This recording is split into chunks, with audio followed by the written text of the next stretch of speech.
please stand to salute the flag. I pledge allegiance to the flag of the United States of America and to the republic for which it stands, one nation, under God, indivisible, with liberty and justice for all.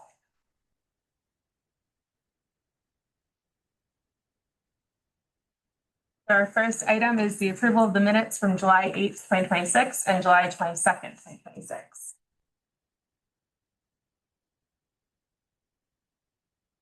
Anyone have any issues with them or corrections? I've read them, and I didn't see anything out of the ordinary. We'll wait up the minutes for July 8th and July 22nd, 2026. Second. We have a motion by Mark and a second by Kent to accept the minutes from July 8th, 2026 and July 22nd, 2026. All in favor? I believe the next item is a presentation by Reagan. Should I go up to the podium or sit? That's up to you. Either way is fine.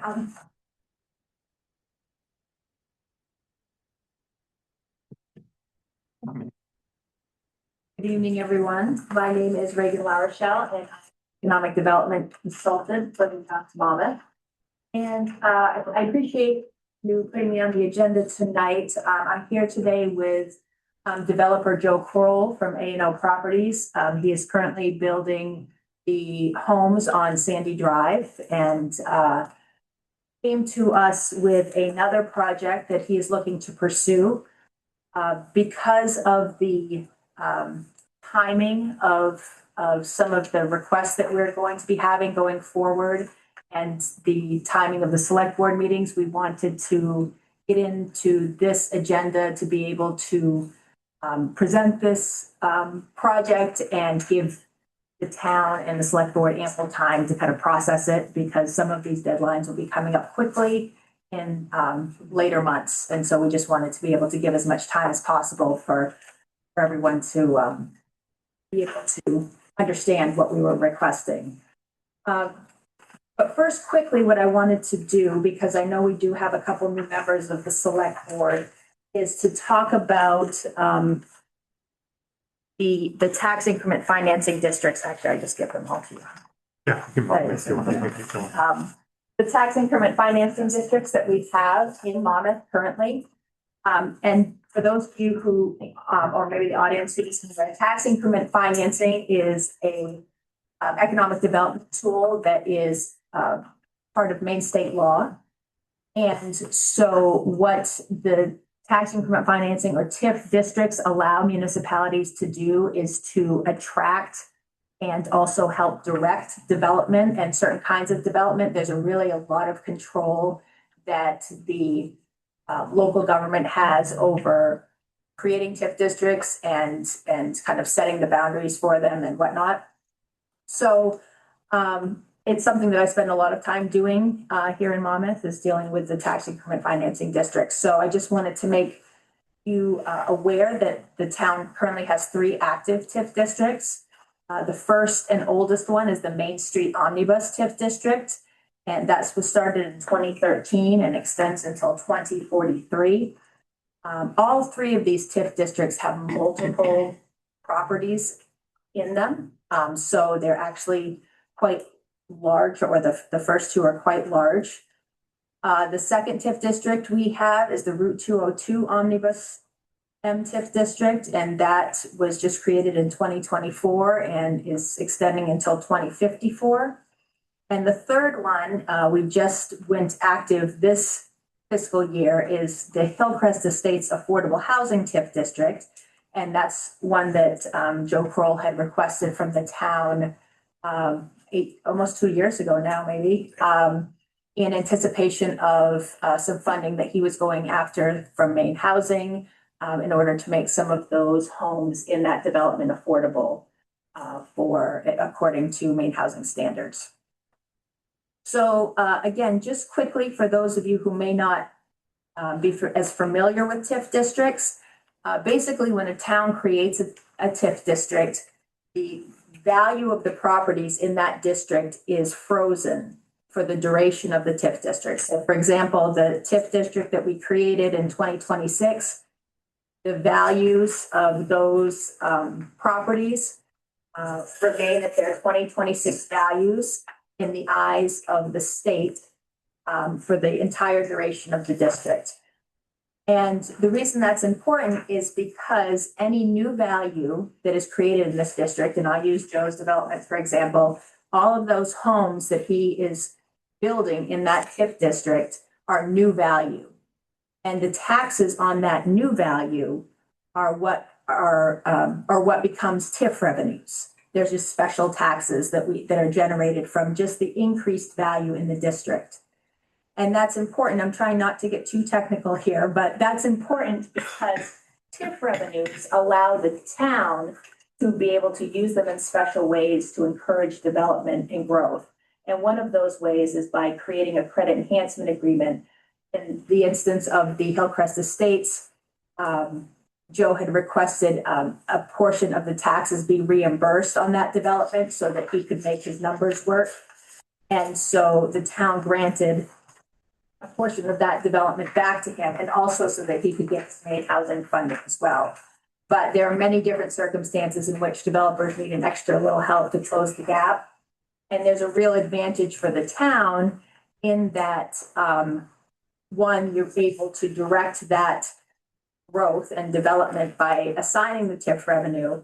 And also because the TIF revenue is basically, I don't want to get too into the weeds with this, but there are advantages for TIF revenues in terms of not losing aid to education and revenue sharing because your value increases.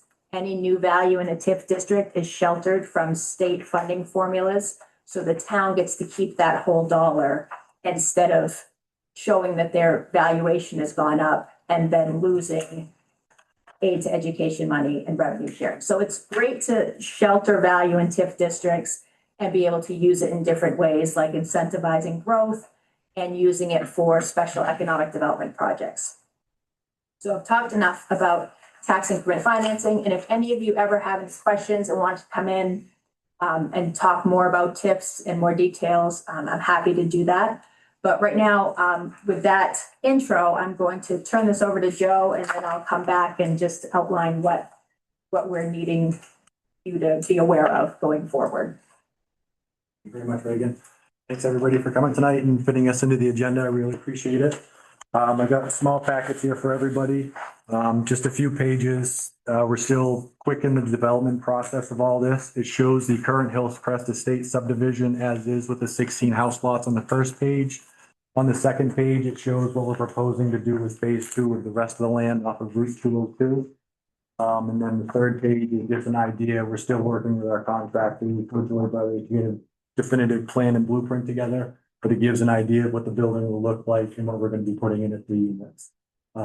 Excuse me. This time around, off the 202 project, we're looking to do the rural development phase with Main State Housing, which is building apartment complexes and based on 80% right of it, 80% AMI of the town. So they're the ones coming up in August. Go ahead. Thank you very much. Just make it a little bit easier than the other. Give it to you in line form.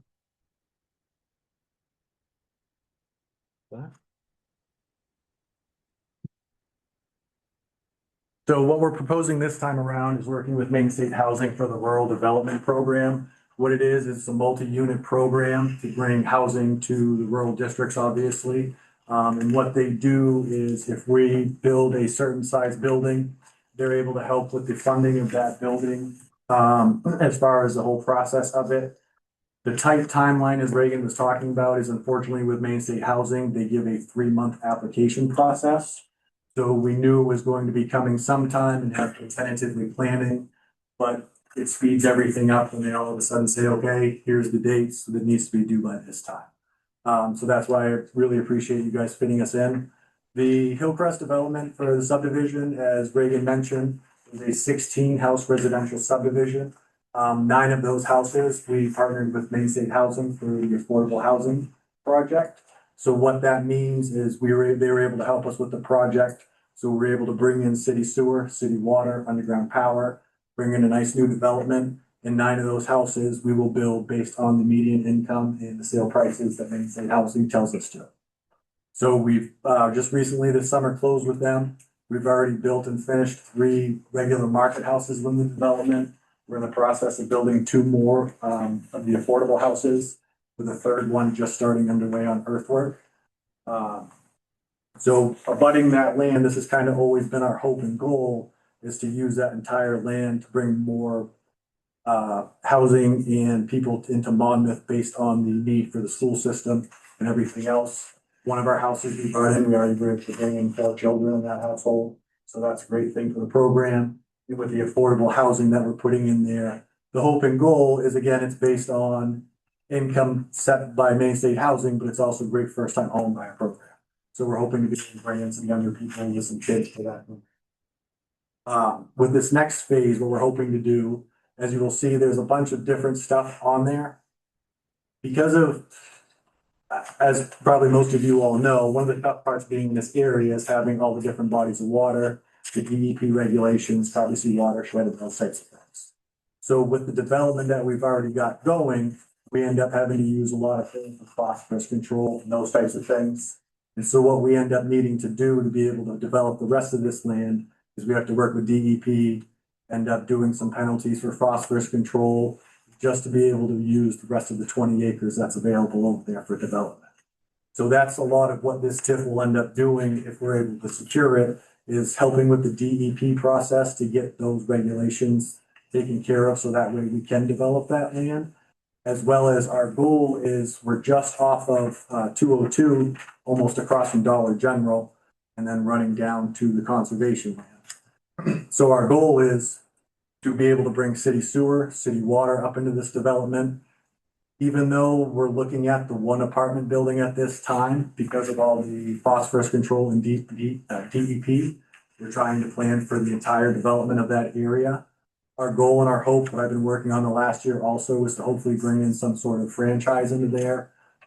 Morning drinks, those types of franchises, something like that, something easy, because we'll be building our own access road right there to the development for the apartment complexes. So we're not thinking of just doing the apartment complex with this, but it will open up the door for other possibilities on that land, as far as possibly doing in one of those breakfast drink franchises in there, and then being able to extend further to another building in the future.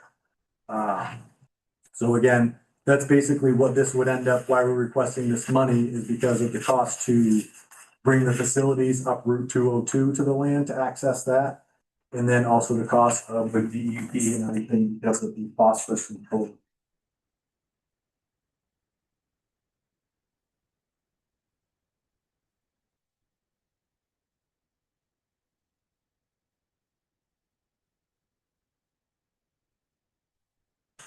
Joe, can you give us an idea of what 80% AMI means? So I believe 80% AMI, I'd have to double check my numbers. Main State Housing sets the exact rents. I know what the rents would end up being possibly per unit. I believe 80% AMI is $80,000 based on the AMI that we're using for the other side, the AHOP project for others. So these are sort of the teachers and ed techs of the world. And that's basically it. So, and that's the reason for all of this, is we're hoping to get those types of people. Like I said, same thing with the residential in our AHOP district. It's great first-time home buyers, but it's also great teacher stuff. It's also great retirement people who are on fixed income. So the AHOP program is based on $101,000 combined income. So that's where I came up with the 80,000 going off of. So again, they set the exact rates. If this goes through, they're the ones, they're monitored for 30 years throughout this whole process. There ends up being property management companies that track whoever moves in there, what they make throughout the entirety of their living there.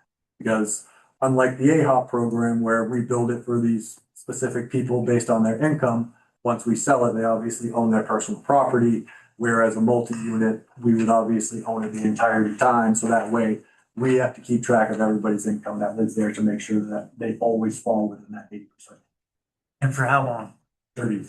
30 years. And after 30 years, what happens? After 30 years, we could do whatever we'd like to do with the land. So it basically goes to market rate, whatever that turns out to be. So, and again, our goal is to, and you never know if these programs are going to be around again. And that's again, the reason for the quick time frame. They happen to fund this program again this year. They put out the application earlier this summer and they gave us until September to put in our application. Hopefully, if this all goes through and we're able to get it all set up, that would be what I'd like to do again with the second development there would be to put another Main State Housing Rural Development apartment building on the land. But again, we don't know if those programs are going to come back, but we know that it's here this year. So does the program restrict a maximum average sort of income or is it a minimum? No, so it's a maximum. You can go over a certain threshold. They also, as far as their funding and helping, they only go up to an 18-unit building. And that's again, one of the other restrictions with this is 18 actually ends up working out well, but because of the phosphorus control and our development footprint that we're allowed to do in there, we obviously can't make a very wide footprint of a building. And then town regulations also stop at 35 feet, which is basically 3 stories. So there's a limited amount of units that, based on our development footprint, we can use that we could fit in that building. So how many units again was it? 18 units. 4 3-bedrooms, 10 2-bedroom, and 4.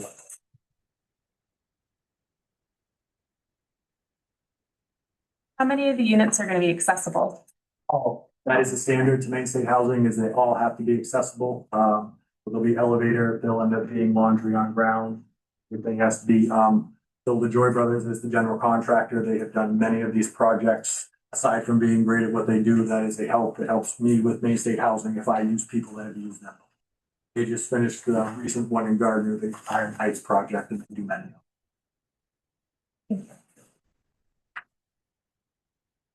Would there be any interest in integrating a trail system, a walking trail system into the plan? 100%. Yep. No, Chad Wright had talked to me about that originally when we started this whole process with the AHOP program. So I'm definitely open to that. Anything that we can work into there, because the other part about it too, where I can only develop so much within that footprint, it's going to end up leaving a good amount of woods and that type of stuff, which is great. Snowmobile trail is going to end up being almost completely untouched. Maybe 5 or 6 years down the road, it might be the next phase that crosses the pathway. But that's hopefully the goal, to do those types of things. I had mentioned that, or Chad had talked to me 2 years ago when we first started this, that I'm certainly on board. Okay, would it be possible to make it a deed recorded agreement? Yeah, I don't see why not. Yeah, I mean, again, based on I obviously have to worry about my specifications with DEP and where I can set things based on the land, but I absolutely have no problem with that. Yeah, you know, it's only going to help things, obviously, if the residential is connected and, you know, the apartment building might end up some way get a path to the school area and that type of stuff. So We get a little, we're going through a sidewalk project right now. yeah, It's very expensive. We get a little leery about creating demand for sidewalks. yeah. Yep. Nope. Trails through the woods are great. How do the property taxes work with that? Is there like a subsidy or something like that? What was that? I guess I Yeah, didn't so catch it. Brittany would So probably be better to. yeah, that's what I thought. Yeah. Sure, so for the property tax portion of it, I guess I'll just go on with my next piece. This property, it's map and lot 40-3, if anyone's interested, on Route 202. So when you're going out Main Street on the left, the first kind of wooded area on your left side as you're going towards Lewiston and Green is the property that we're talking about here. And so that property is already in the Main Street Omnibus TIF district. And so what Joe would be, there are many moving parts here, but there's 2 scenarios that could be happening with this project right now. So to answer your question, select person would, the TIF district is already created, so that value is frozen right now. That lot 40.3 has 40-3 has a value on it per the creation of the TIF district. All of the taxes that are part of that original value, I don't exactly know what it is. Let's say it's $150,000. Continue to go into your general fund. Yep. Those are taxed and go into your general fund. any new value that Joe creates from putting buildings and commercial development and what have you, those taxes become the TIF revenue. And so those can be used for specific projects. And as I put on the bottom of your page here, Monmouth has really done a good job in the past few years of creating their TIF districts so that TIF revenues can be used for general fund expenses, which is definitely the best way to use TIF revenue. So as Councilperson Ackley was just talking about, select person, excuse me, sidewalk infrastructure, road paving, extending water and sewer, those are all allowable uses for TIF revenues. And you certainly want to use TIF revenues over your general fund revenues because you're able to keep that whole tax dollar in town. And so you kind of get it at a discount. And so that's better. So that's how it kind of works with the two pots of tax money. Reagan, can I interrupt you for just a second, just to give you a real world example? The 500 and something $1,000 sidewalk project, Main Street sidewalk project, is not impacting our taxes in Monmouth at all because of this. Because in 2013, we started with the Main Street TIF and we started saving money. And we not only are not impacting taxes, but we're also not borrowing any money to do it. So this is just saving, letting stuff accumulate until we've got enough to be able to pay the bill. Yeah, and there's different ways to do that. Some towns would bond, some save and then do the project, but essentially as select person actually said, it's not, you didn't get a tax increase to do those sidewalks because we had TIF revenue for that. So just to wrap this up, because I know you have a very long meeting. I have a question regarding the TIF district. Yeah. So you said that money goes into the TIF, like his, whatever he generates, that tax money goes into TIF. Is it just that TIF or can it be to the other TIF districts as well? It only goes into that TIF district, but it can. So his can only go into that development area. Well, in TIF statute, you can use TIF revenues in the district on expenses that are outside the district but related to it. So that might include a portion of your fire department expenses, your police department expenses, roads that lead to the development, if you needed to put a traffic light in there. So outside of the actual footprint, but still related. And then there's a category for general economic development, like townwide uses. And that can be used for recreational trails. They have some new law that allows you to use it for public safety buildings, like capital improvements on public safety buildings and other uses that would obviously benefit any town. Are them percentages already set? Like what each department or what each section they can be used on? They're not. And if you want to come to the Economic Development Committee meeting, we can have a very interesting conversation about how that's determined, but Okay. it is not set. Thank you. But it is sheltered money from the state funding model for schools, which schools represent 60 some odd % of our overall municipal budget, and sheltered money from the other 20%-ish or so share of county responsibilities. So any of this additional valuation does not get clawed back by those entities when it works into their average funding model that kind of kicks in over 3 years. Right, that's right. And just so people are aware, right now, Monmouth is sheltering about $13 million in increased value from the 3 TIF districts.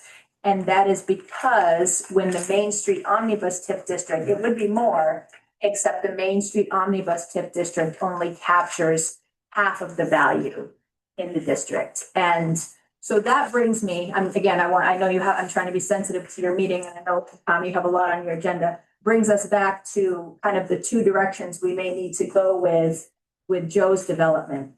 Because this property is in the Main Street Omnibus TIF district, only 50% of the value can be captured from his development, which means that he is capped not only by being able to only receive 50% of a tax reimbursement that he might need, but also by the duration of the district, because it's an old TIF district. There's only 17 years left on the TIF district. And from my experience, and Joe is going to check with his consultant, usually Maine Housing likes to see 20 years for a credit enhancement agreement reimbursement. So this district in and of itself may be limiting his ability to access this Maine housing program. We're still working on that. Like I said, lots of moving parts right now. But if that is the case, we're going to be talking with the Economic Development Committee on Tuesday about the two paths. The second path would be pulling this property out of the old TIF district. So amending the TIF district, removing the property, and creating a new TIF district where the clock is reset, and there would be a lot more flexibility around what could be developed and Joe's chances of getting funding in future years. So we're hoping for this year, but we also, because the town, this needs to go to a town vote in November.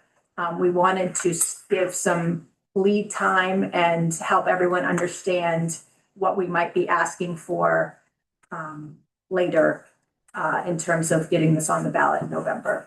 Have you considered the possibility that we could potentially remove the parcel, or maybe the portion of the parcel that's in the omnibus TIF district that has the limited lifetime, and add it to the 202 TIF district, which has, We could, is but brand new? we could, but there's no real drawback to creating its own individual TIF district. I mean, we could amend both TIF districts. I guess that would be a discussion for the Economic Development Committee, though, in terms of how they might want to. I'm just considering how familiar Monmouth voters are of the existing TIF district. And if we're simply moving from one to another, that seems like a lot more sensible transaction than moving one and creating something completely brand new. There are, I can see the advantages for that, specifically keeping track of fewer TIF districts, for example, but I think there's no wrong answer with that. Does anyone, I know we just gave you a lot of information very quickly, but again, that was kind of the reason we wanted to come early and get this on the record and help people ask questions maybe outside of the meeting and make sure that we have the timeline that we need and we're not rushing things or that we need to.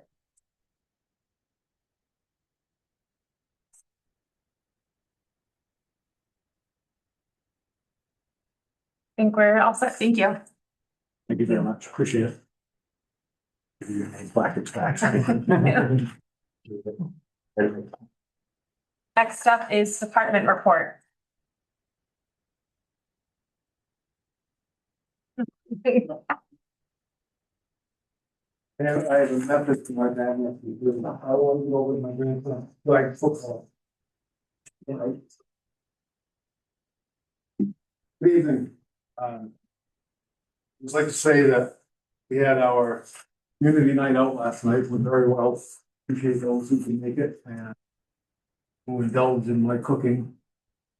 For those who didn't, it went very well. I remember what we had for final count there. 185.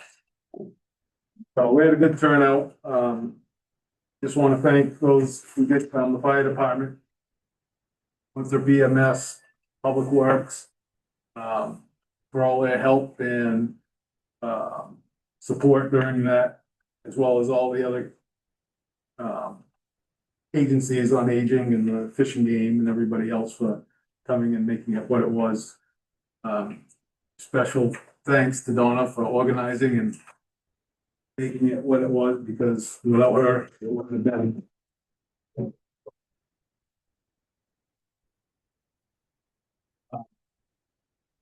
Oh, I have an item on the agenda. I'd just like to hit it real early so I can get out of here. It's just a,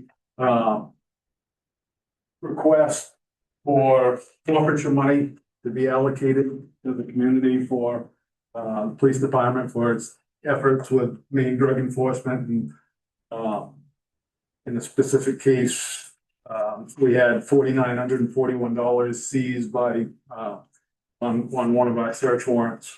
And this is 25% of that revenue, seizure will be coming back as revenue to the town, so I just wanted to make you aware of that and, in order to make it official, the state needs to have you guys accept that, seized money, that forfeiture money, and has to be signed off by Kayla, accepting that the council accepts that money, and then I'll forward it back into the state, and once that money is relinquished, then they'll mail us back a check. So Chief, what can you share with us about the circumstances of that case? it was a drug warrant. And how was it resolved? Mr. Jonathan Brown was arrested for dealing heroin in our community. And part of the seizure, like I said, was $4,941, a firearm and several grams of heroin and fentanyl was seized during the raid. And he was convicted? He has not been convicted yet. This is part of the plea deal. Oh, I see. That he forfeits the money and firearm to the state.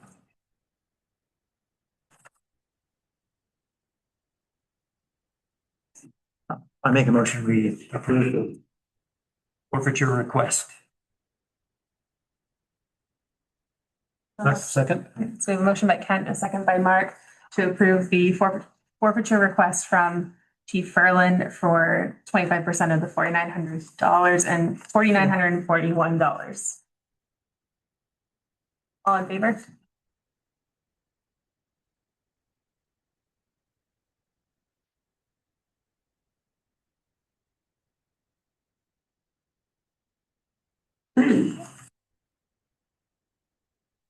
This back.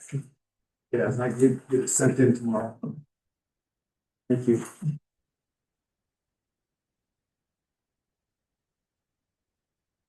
So again, I'd like to thank everybody who helped with that event last night. That it was a great success. Donna and all those involved, and I appreciate what everybody did in showing up and eating my cooking. Thank you. You're all set. I am going to head to Winthrop. If you've had yet? Yes, because I was before Tony. I'm gonna be a lot longer tonight. Okay, we'll start up at the, we'll go right to the transfer station first. Mark had asked me about, recycle. Well, recycle trailer has been going to Portland. We had a contract that runs through mid-August, to take all our recyclables there, single sort recycle. For well over a year, we have, either they're full, the pad's full, or they have way too many trucks in line that it's not economical, feasible for our trucks driving to be there. So Mark asked me how many times, this has happened over the last year, just for intel, because our contract for, recycling is coming to an end. So starting in July of 25 through, June of 26, which was the last fiscal year, 31 loads have been diverted that goes to Maine Waste to Energy, where we take our trash. Another little caveat of that was we're paying up until July first, we've been paying $54 a ton for trash. We've been paying $110 a ton for recycle. But we were forced under contract to keep bringing it.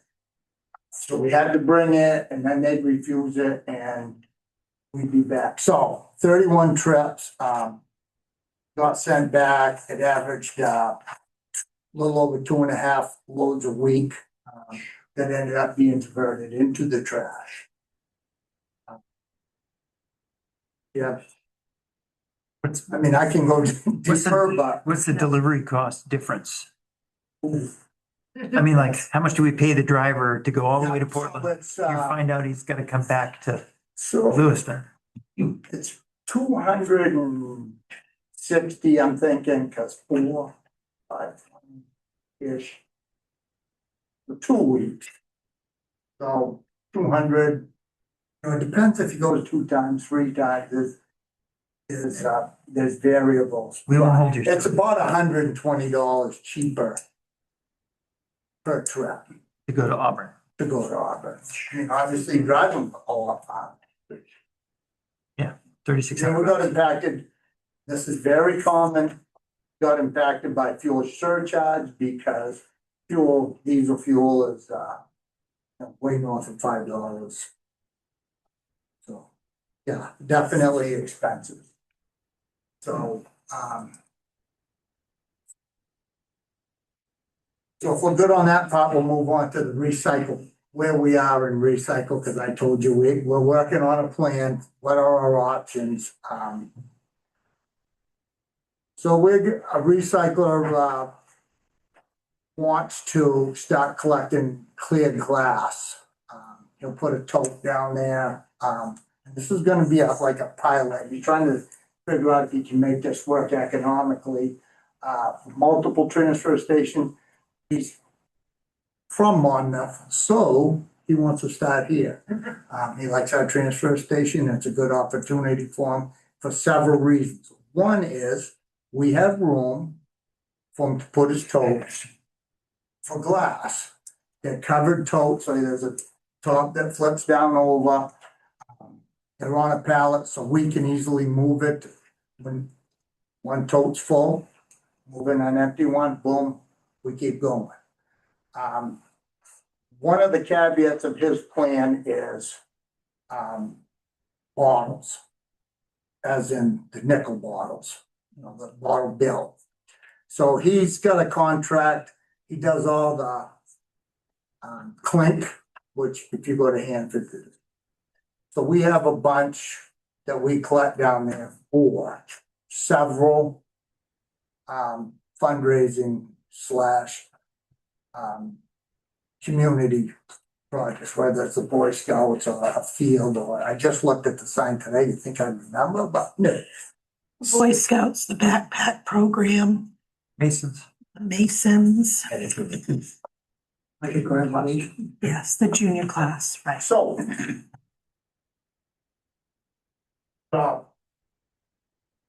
Entity, he'll write a check, so the nickel's still coming back.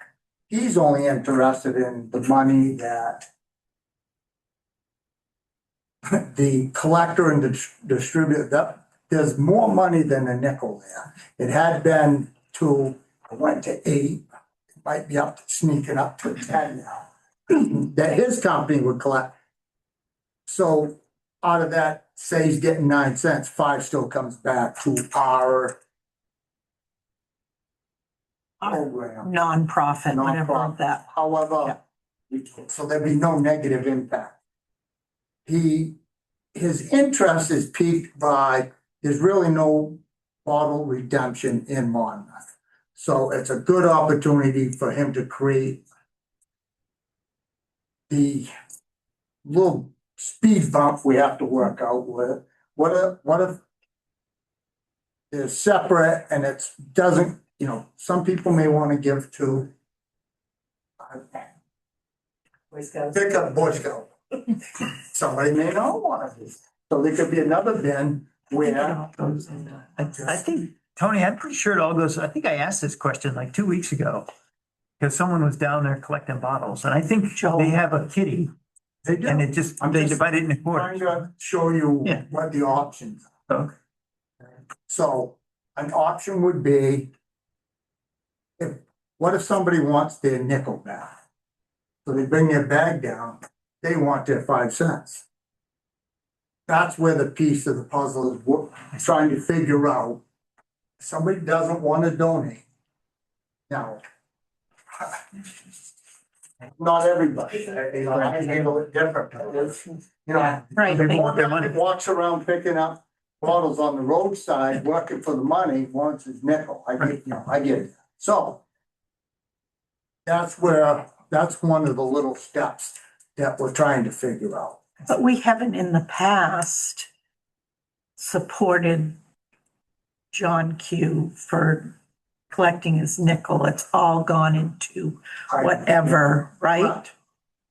Right, I'm giving you the information so that if we can expand it, what's wrong with expanding? If we get more bottles. Does he have a machine that would do that? Yeah, well, he's looking into that, Okay. because he has just started into the clink. So he goes and picks up, if you go to Hannaford, when the clink truck's out front, there's just bag after bag after bag. That goes somewhere, that's where he's, so he's just started that. This is just in the beginning, so that's why he wants to start slow and small, which we wouldn't change anything on the bottle, but we'll be taking the glass out of the trash. So you put the clear glass in here. There could be an option we're working on about plastic, so there's like 7 different numbers on plastic. I can't even see the number. The detergent bottles, there's white, there's clear, there's opaque, I used to own a redemption, and I think there's a statute in the state that you can't do that with a recycle stuff like that, transfer stuff, bottles, we're doing it right now.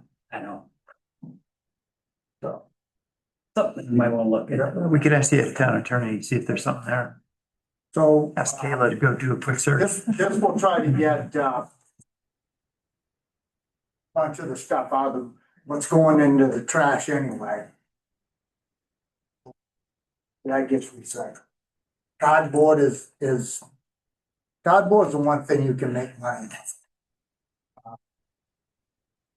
Putting a cardboard baler in there, I thought balers were fairly expensive, so to me, expensive would be something in the 15 to 20,000 range.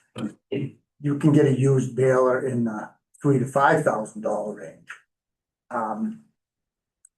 Well, we have there's the 3-phase power. Now there's 3-phase down at Berry Road. What's it cost to get it up to the transfer station? Or can we put in there's an inverter to go from regular to one. I'm pretty sure a baler is not gonna be a lot of power. As we're looking towards trash compaction, we can put a compactor in that compacts it into the trailer differently than we do it now. Our trailers do the compacting. As I've told several times, our trailers are getting old. So we're gonna have to start planning on an upgrade. What's that route gonna be upgrade wise? Are we gonna, so that, just since I've started, the trailers were 140,000, they're pushing 180. That's, if we can get a bin for $5,000 and pay for a compactor that keeps filling bins, that might be way more economically sound for us. I mean, I try to find ways to save money. So what I'm hearing you say is if we bring 3-phase to the transfer station for this purpose, it might have other purposes down the road. Yeah, it would be helpful, and so I've got some feels on now, what does it cost to get 3-phase power? Guessing it's probably pretty expensive. I would think there might be avenues for grants on that, but we haven't gotten that far into it yet. That's where we're headed on the transfer station. Um, Questions on that part of it? I just had a quick question on the clear glass part. So this gentleman would be collecting the clear glass and he's not gonna be charging the town anything for that recycling portion? Do you know what his expected profit is? Is there something that we could get back from it? Also part of the discussion. Part of it's gonna be what's the volume? If the more that you generate, the Yeah. better it is for him. Because, now he's got all the trucking, we're not, part of our increase would be, we're not trucking. So that's gonna help us on the budget side. Glass is pretty heavy. Do you know, like what the breakdown is for clear glass versus like other items? Or is that something that's still being looked at?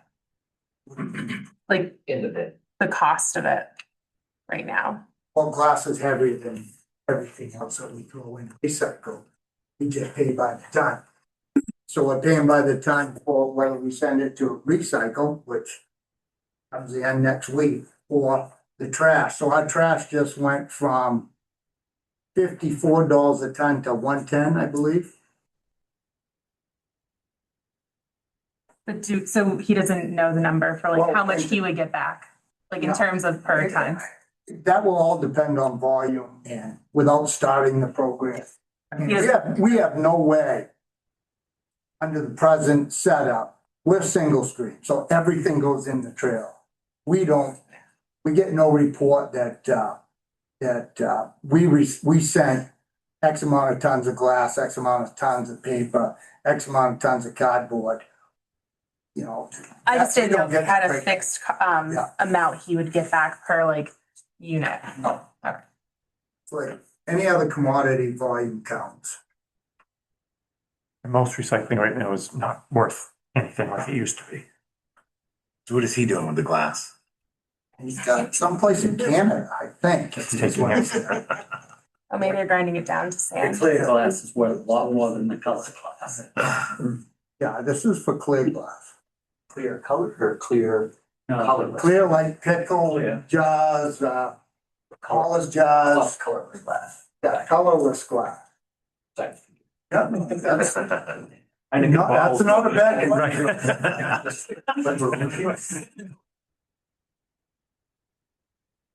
It was mentioned earlier, with the TIF program that if it genuinely helps the police department or the fire department, TIF money can be used. On the 3-phase, could that be part of TIF money being used for that? Because it helps the town. You're definitely asking around. Find out. We find out. That's, Reagan will help us with Create that. another district. I don't know, if, No, I don't know, if is the transfer station even in a TIF district? it's not.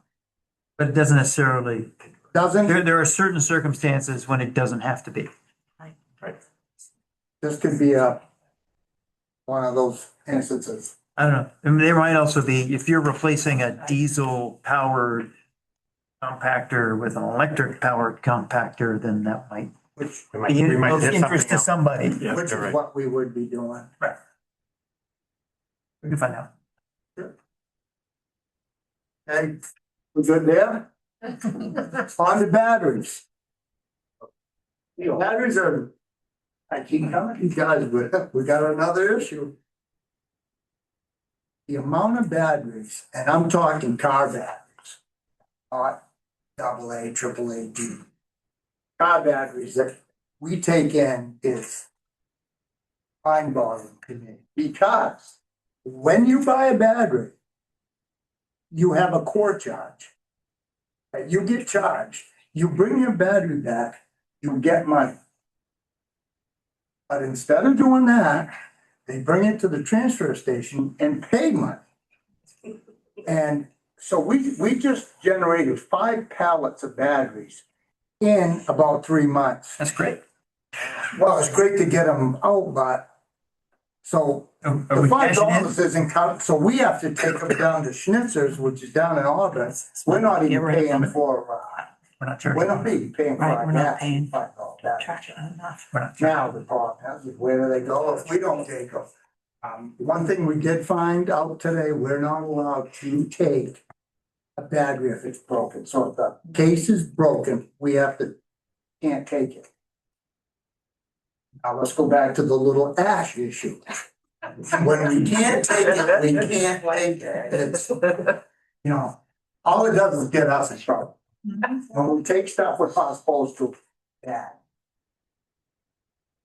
We had a little meeting today, no more broken batteries, because we had 5 in today's shipment, and now I gotta figure out how to get rid of Are we charging enough for batteries? them. Are we charging enough for batteries? $5.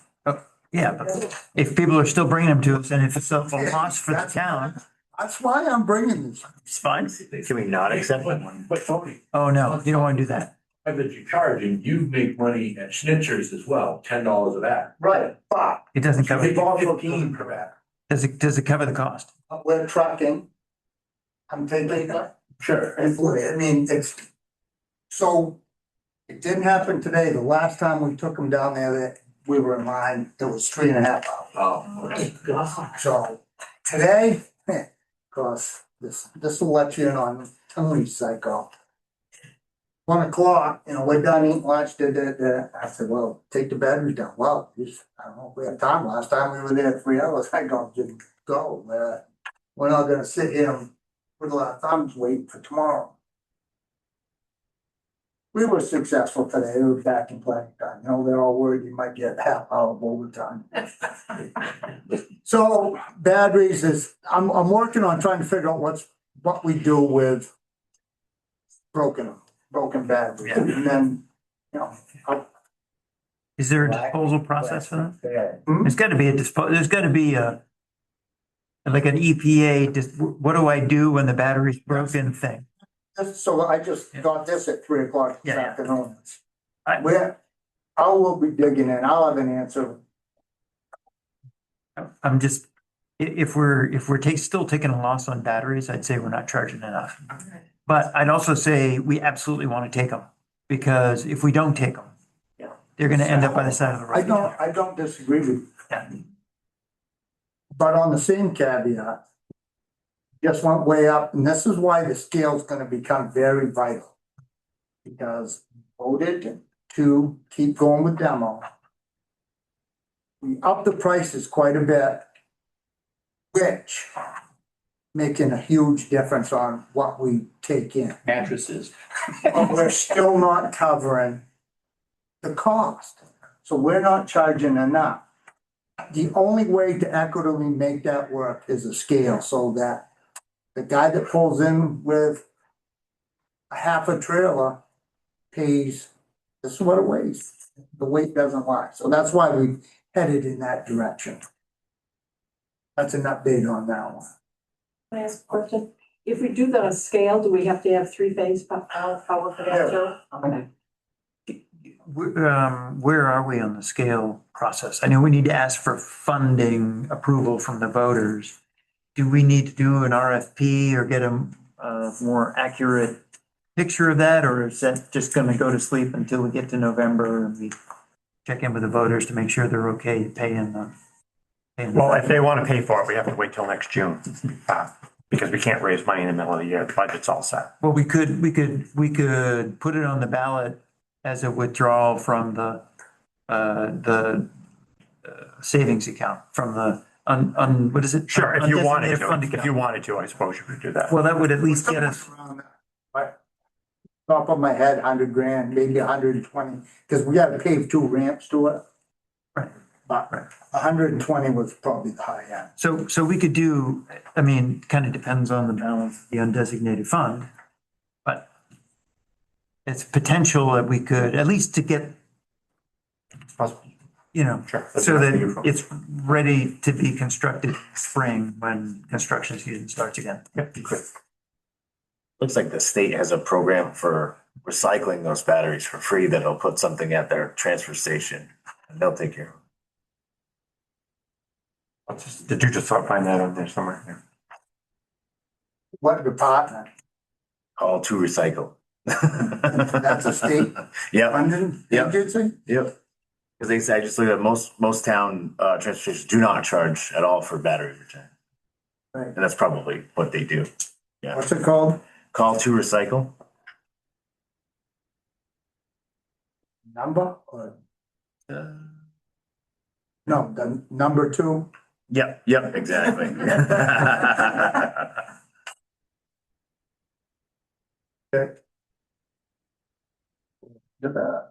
Tony, doesn't Stitcher already come and get your metal? No, Grimmels. Okay, so you can't tell them to grab it and have them take it? Grimmels doesn't do batteries. They don't? No. Okay. We do very well with metal. Metal's a winner for us. We're good on, that's it on the transfer station, if you guys are good. I don't know, how many batteries are on a pallet? Is it only one layer or do you stack them up? Well, the reason I'm asking, No, because I might have another. this is, those rules are different. Are we raising our hand? So for a pallet of batteries, a municipality is only allowed to go 1 battery high. Okay, If you wanted to bring a bunch of batteries down, you can go 3 high. And a valley rule. So now that depends, if you got lawnmower battery, you fit, Yeah. a bunch on, you get 2 truck batteries on there and it's quite a bit different. sure. Good question, though. All right, we'll switch over to Public Works and updates there. Bonin Road, the last time I was here, we were doing a bunch of culvert work.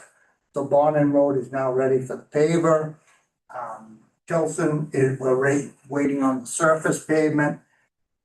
They actually gave us a day, came to do it. Of course, it was the one time in the last 3 months that it rained, so, we're back on the wait. The good part of it is we are ready. They know we are ready. So when they get a window paving with the state, they'll come in and knock it out. And the contractor's aware of that, so we're good to go.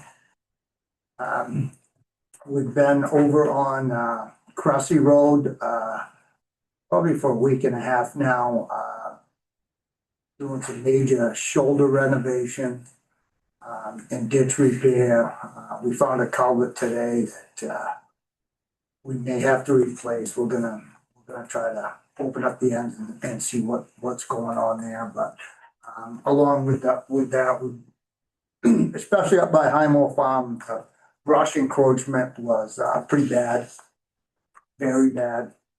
So, we've been over there grinding that, the last couple days, I believe they finished that up today. We have several culverts that we need to replace, that have been determined, back in the springtime, bad driveway culverts or a cross culvert on a road. I think we have 4 of those in the queue to replace, and then we're gonna go back to pulling shoulders on roads that need it and we got several roads that are in dire need of brush trimming. We're gonna try to get into that pretty soon, for the month of September. Question? We got one up next. Oh, sorry. Yeah. I've had several calls from residents about side mowing, roadside mowing. Yep. And that it hasn't been done yet and that it's hard at some intersections for them to see. And I know on So- Main Street in North Monmouth, that bamboo is out there pretty high, So, as I responded to you an email, right? last week, we're about 3 weeks out. We're gonna be, so we have, so we started working a lot more with Winthrop combining service, equipment that, some equipment I have, some equipment they have. Well, they've got a mower and we've got a grader, so, we're gonna be using their roadside mower. They're using it right now and, How far in does that roadside mower mow? How many feet back 5 feet. for? 4 feet. How many feet do we usually mow? And does it take down like little twigs and things or Well, it's a no? roadside mower, it's made for it. Well, it's not a sickle mower. No, sycamore, a sycamore is 1970s equipment where roadside flail mower is made to chop everything out. I mean, you can go too wide, you just step over the tractor, and it's an outrigged mower. So we'll have our own crew doing that in time in there, will they have time to do that? What we do, we go out and work on the roads. I It's know a that, huge but- savings for us. Last year, we paid north of $8,500 to have it done. So. There was last couple of budget talks, you know, it's what can we cut back, what we come back and, you know, doing it in-house. The real cost to us now is just the fuel. That's already built in the budget, so. On the Crusty Road, when you're done doing all your edging and all that stuff, are you gonna put some calcium down? Yes. Yeah, all It needs it. the other gravel roads have been, had calcium put on them, we're doing crusty when we're done, you know. Makes no sense for me to put the calcium down there, not to be working. Yeah, I know that. Spending money.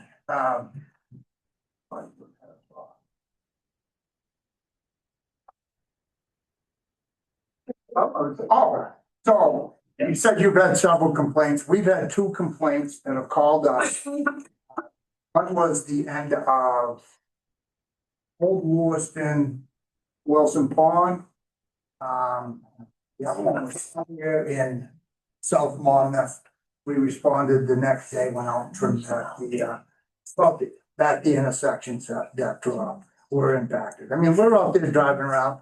The police department knows to let us know. If you've had several calls. you gotta I'll let me get the know. cross streets. Hmm? I just haven't gotten the cross streets usually.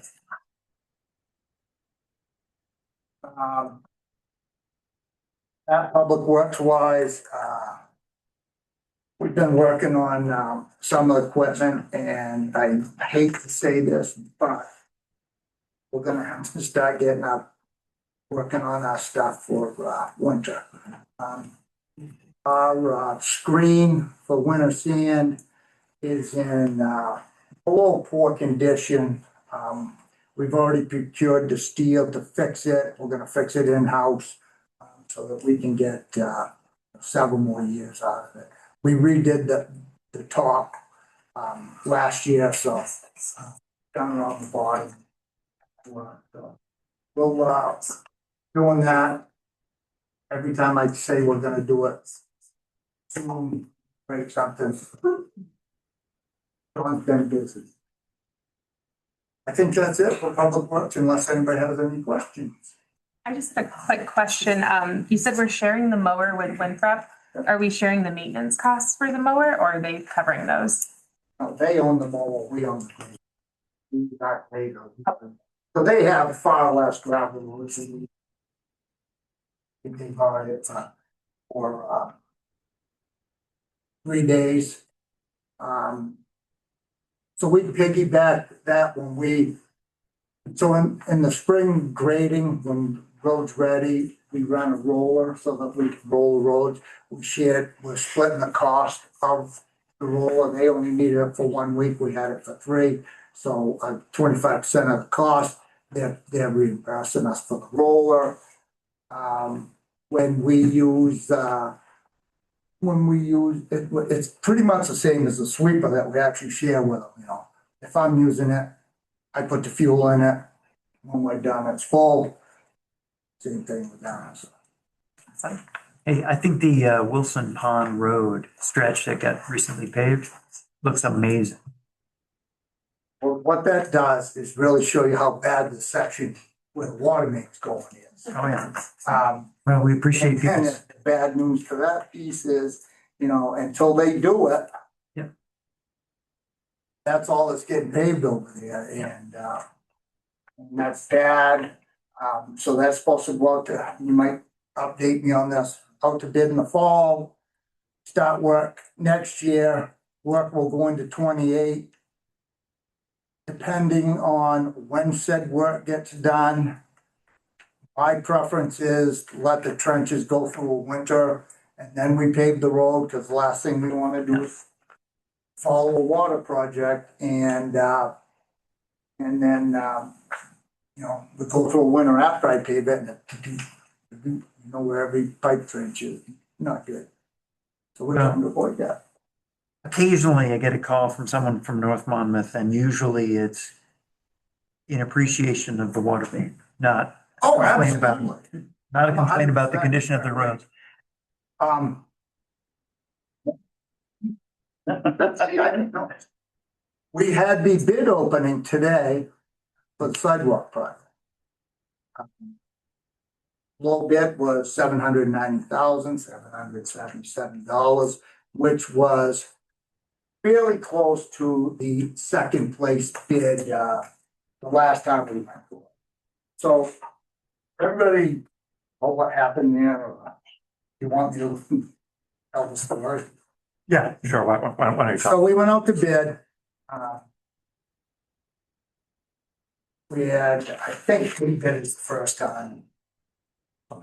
We had three kind of in the middle, two way out in left field, high. And then we had this one duck that was way, way low. So common practice in the little construction world is you contact a guy, okay, what'd you miss? Something's off. He had messed up on the electrical. So what, I mean, he had in his bid to do the poles and all the electrical underground work less than anybody could buy the poles for. And everybody was bidding the same, poles the same. Here's the spec. So that's when you want to pull your bid. He was very thankful to pull it. So we go to the second bidder, who's very happy now that he's getting the job. Between us telling him you won the bid and coming in to sign the contract for said bid, his father had a serious heart attack and was in the hospital. This is a small construction company that specializes in doing projects like that, sidewalk. Guy had a great resume, but his father ran, it's him and, was it two guys? Yeah, it's a real small. So his son and two guys do all the work. The father's the one that does all the prep work of getting the material lined up, so his father's out of the picture. So now he doesn't feel he can do the project. What he said was to his satisfaction. He does not like to do poor work. He didn't want to chance that because he was gonna have to depend too much on subs. Could he find the subs? How's he gonna procure the lighting? The guy had he didn't do it over the phone. He didn't do it by email. He came to a meeting to sign the contract and we went over that. And at that point, we allowed him to pull his bid.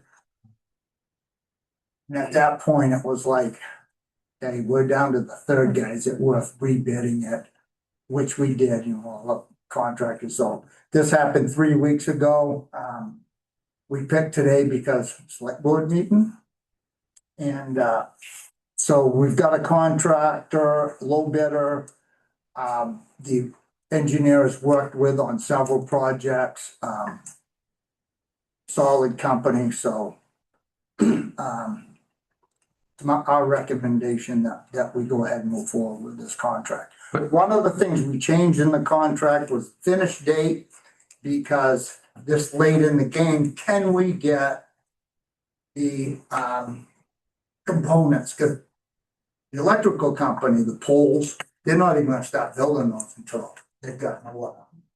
So we moved the end of the contract to the end of July 27, with the thought that they want to get going this fall, they could do from the post office out where there's no lighting involved and do that piece of the project if they want to, or they can do the whole thing in the spring. So we made that part of the bid option to try to entice more bidders. We've got 7 bidders. Again, this time 3 different.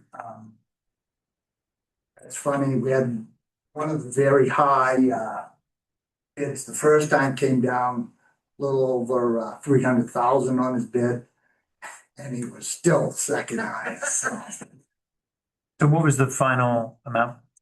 790, 777, 50 cents. I kind of checked, like, why are we calling 50 cents? Yes. And do we suspect that we'll have enough funding to cover that without? Yeah, we should. Okay. Yeah, when we commit taxes this year, we'll have enough to.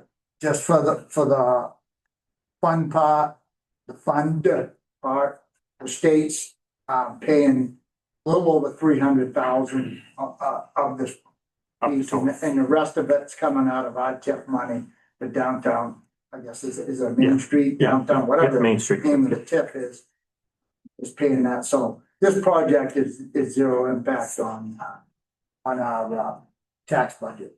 And not requiring us to borrow. And not requiring us to borrow any money to do it. Yeah, You know, correct. any interest on it. That's correct. Don't, I could go for an hour on interest, so. If somebody would like to authorize me to, that's the contractor, if one of you wants to read it, it's the CCC. Now you know why Paul jumped right up to go first. And you feel comfortable with this person? Yeah. I'll make a motion that we authorize Justin to initiate the contract with CNC, Yeah. CNC construction. CNC Construction for the sidewalk project. Second. We have a motion by Darlene and a second by Kent to authorize Justin to accept the sidewalk construction project proposal by CNC Construction. All in favor? Is it? Oh, we haven't got made. I mean, the owner was there at the bid opening. Obviously, he knows he was low. I always wonder if the bid openings, when, say what ends up being the low bids, the first one to open, the other 6 guys all sitting there, wasting my time coming, I just love to know what they're thinking. In this case, it was like the 6th one open, so the other low bid was like, gotta get through 2 more.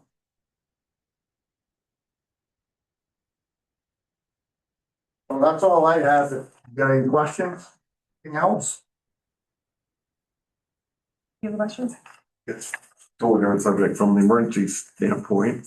You may know what the status is on the completion of the Wagner Bridge possibly. Yes, I got an update. Yeah.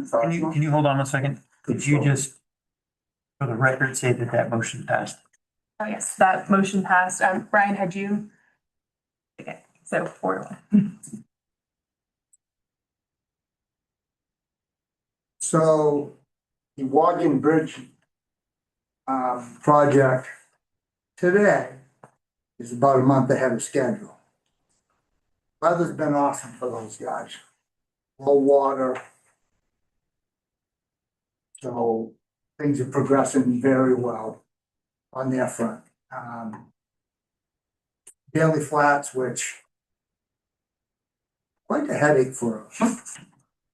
It's amazing how many times you go down that road and you don't realize it, but, so that's a box culvert. They have the bottom in. So once you put the bottom in, it's just a great big bathtub, square bottom, but you have to put a bunch of riprap in there, to make it as close to a live fish bottom as you can, habitat wise, and then they put the top on. This morning when I talked to him, They were hoping maybe they'd get the top on today. If not, it'll go by the end of the week. So that's good news. Both projects are moving along quite well. Are there any restrictions on when they can work in the water? Like sometimes the Army Corps of Engineers says, no, you have to wait until September 15th or October 1st or Yeah, something. no, so both of them had to put up coffer dams. And they're just bypass pumping. By, for low water part. Makes bypass pumping a lot easier and so the progress doesn't get slowed down. I can give you a dam update. The lot of work coming on this on the dam, Jug Stream Dam. We had a diver go in and look at what we have there. He's come up with a game plan so that we can get the boards out, reset them so that it stops leaking. That's something I gotta talk to Justin about, is how much work he can actually do on this. Some of that might be beyond our capabilities, but he's willing to work with us to help him. So like he said, if his crew's gonna do the whole thing, we're paying diver wages the whole time they're working. So when they're out of water work is stuff that we can do. That's kind of the game plan right now moving forward. So surprisingly, people that live over there may disagree with me, but the water's not as low as it was last year at this time. That's right. The spillway, it's down like that. Last year was leaking really bad last year. We did do some work ourselves to try to shore that up, but beyond our capabilities to do what Wilson helped. So that's where we stand on that. I know there's interest on that dam, so. Eventually it's gonna turn into a much bigger project. This is trying to get us to status quo at least. Is this a Band-Aid to the end of the season? It's a Band-Aid to, well, it may be a Band-Aid to a few seasons. Because the amount of work that has to be done there is pretty significant. What are you hearing? I mean, beyond just the sluice gate? Yeah, well, we have to replace the sluice gate. This is Band-Aid to get to that, start figuring out. Dam's also leaking in several spots. We're gonna do some work to shore that up to see how much of that we can. The sandbags or That's not whatever? why. Oh, yeah. Sandbags to try and. So, no, you use sandbags, you put 3/4 stone into it. It makes it fit tighter. This was the engineer explaining this to me, because to me, sand would be better, but you put 3/4 rock in there and it does a better job of tightening itself, watertight to the dam so it stops leaking. It like the rocks will make a pouch in the hole to go into the hole where the water's going. Right next to where the water. He told me the hydraulics are better. I told him, that sounds good, but.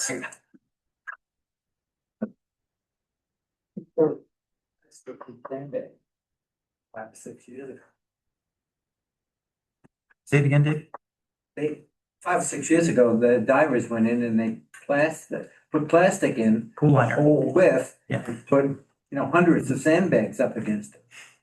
Yeah, that's pretty much at the end of its life. Yeah, so where it's actually leaking is from the sluice gate towards the shore on the shore side. That's where the rest of it is, Close to the parking lot. closer to the park. Yep. I was out there today looking at it and there was 6 kids fishing. Couple parents actually watching.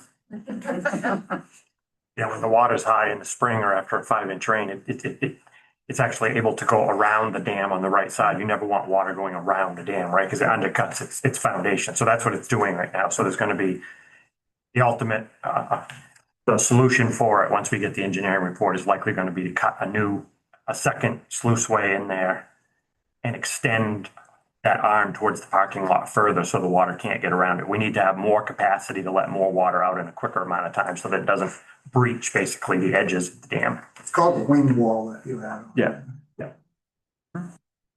Oh, yeah. So that'll be a significant project. We're trying to get the engineering so that you can plan it into a budget process because, as you recall, when we did the original engineering study with the state partnership agreement with the community resilience program, Winthrop at that time had indicated that they would be willing to split part of the construction costs of any final project on that. So we have to kind of work with them, but we have to get the final design through a public hearing process and all that to make sure everybody agrees what the solution is. And then we'll have to go to the Winthrop Council and ask them to support the project with us through a budget request. It's going to be hundreds of thousands of dollars, likely. And are there still resiliency grants that might be available? Yes. And do you think we can get to that in our next budget process, or do we need to wait one more year? That would be the hope. The engineer is hoping that part of hiring this firm has more capacity. So part of hiring them was to try to make sure that they could get us a product that we could work into our next budget cycle. So they're supposed to have something to us by the end of the year, hopefully, to at least have, so we can have budget figures and preliminary drawings and things like that to take to the Winthrop Council so each town knows what it needs to budget for. And then we would need to go and apply for funding, which is a multi-month process in and of itself, right? It can be. It's quite a bit faster now because they've done so many of them. I think they're on like round 10 or something. So they know how to do it now. So it's not as complicated as the first one. We came in real early in the process, so they were slow turning them around. But now you can apply for multiple at a time. Once we have some idea what the scope of the project is, we can apply even before we have all the rest of the finances figured out. We would just have to commit to doing our portion to finish the project. The same company that did the Cocknowagon project, or? Not necessarily, no. We'll have to bid it out because it's too much. So we don't know who the contractor will be on the project, but the engineer is different too than it was on that project. We used Calderwood for the first phase of this project. And then we moved to Wright Pierce to try to finish it up on a timely basis because we need it done if we're ever going to get this thing done. Hey, speaking of that, did we ever follow up on the missing Jug Streams boat launch sign? The Department of Conservation is supposed to be getting us signs. Okay, They work quite slow. I know. Got a call. We did get, I think they were headway speed signs. We put those showed up, so we put those up last week. And we had a distance to shore on the sign. Where did they go? Oh, just by the launch itself. Yeah. Gotcha. So all three got those. I have pumped the guy that's, I think it's a one-man operation.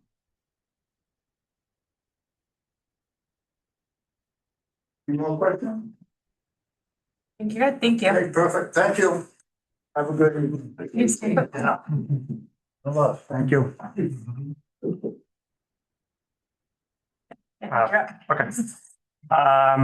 We're going to start interviewing for library director people tomorrow. We got a good response from our advertisement. I think we're doing 8 or so. I can't remember the exact number, but we have quite a few good candidates for that. Just confirming, did you see my email about the special meeting on Monday, the executive session only? Is there at least 3 of you that can attend that 1, 2, 3? Okay. What time is it on Monday? 10 o'clock in the morning. I missed it. Sorry. Okay. It's a personnel executive session. Dennis and I have been working with the theater group on some kind of an agreement for that. We think we have a tentative deal right now. We're just waiting for them to sign the agreement. It basically will preserve their right to continue to use the Octagon until the end of the year with a reduced payment of rent since they're not in the theater at that time period. if they don't have a viable path forward, we'll have to revisit about whether we're going to extend their lease into the next year, because right now they don't have a plan about how they're going to fund their operations moving forward. But the board seems committed to trying to find a solution by December. They know that we need some kind of a heads up for next summer, because if they're not going to be there, we need to book it for things so that it's used. Can I just say, I think Dennis is doing an amazing job. He's doing a great job with this. He's doing everything he can to try to keep that building being used in their absence, which is really quite a lift. So should all be very thankful for him doing that.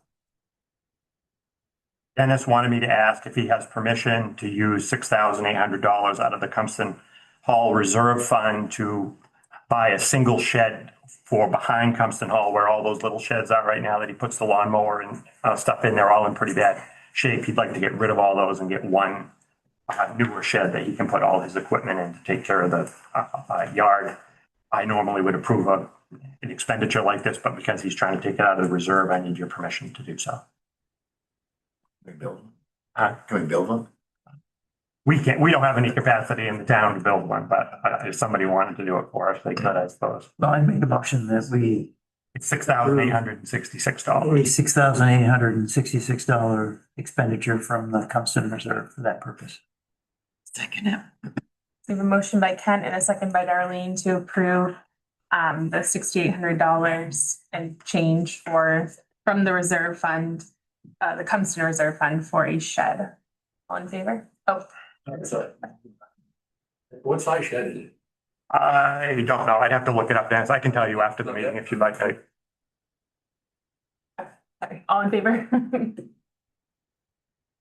And What was the vote on that? Are you voting no on that? That is correct. Okay. we received approval on the ATV trail that we requested, so you can drive between the snowmobile trails on the road. We've received that final, it's taken, I don't know, how long has that been pending? A year? Yep. Or something like that. So we received the approval. The state will produce all the signs, and then they will send to us a bill for somewhere in the range of $2,700 for the signs that are not on the state portion of the road. So we pay for those. They're actually going to bill the snowmobile club, but the town had committed to using trail money out of the tips to pay for those signs. Do you need a motion from that, or do you need to? No, I don't need a motion for that. Tony's gonna install them Yes, for the snowmobile. I believe DOT is going to install them on their roads. Town roads, but the off-road ones. Right, Tony will install them on the town roads. Yep. And they're all going to match? They're all going to be consistent? Yes.